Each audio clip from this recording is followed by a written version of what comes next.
Welcome to Chartink. In this video, we will understand how the math functions like max and min work in Chartink. You can directly search for the max and min in the Scan Builder search bar, or find them inside the math function section.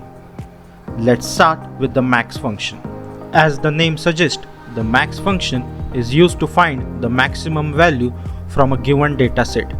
This can be candlestick data like high, low or close, indicator values or the fundamental fields. To understand this clearly, let's take a simple example. First, we will build the condition step by step. On the left hand side, select the close. Set the operation as greater than. On the right hand side, search for the max function and select the same. Now, inside the max function, choose the attribute high. Set the period to 252 candles, which represents roughly 1 year trading data. Now set the offset to 1 day ago. This is important because it excludes the current candle and calculates the highest high from the previous 252 candles. When you run this scan, you will get the stocks that are trading above their yearly high. Now let's look at the min function. The min function works in the opposite way.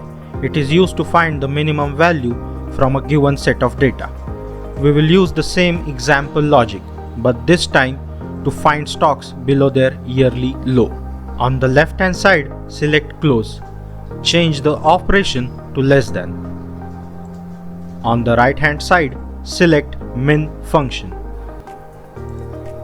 Inside the min function, choose the attribute low.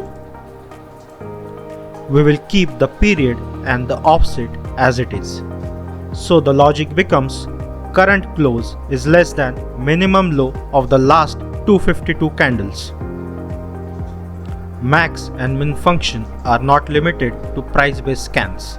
You can also use them for volume. For example, finding the highest volume in the last 100 candles. Fundamental data. For example, finding stocks with the highest net profit in the last 4 quarters. Similarly, min function can be used for finding stocks with the lowest loans in the last 5 years. So that's how the max and the min math functions work in Chartink. Thank you.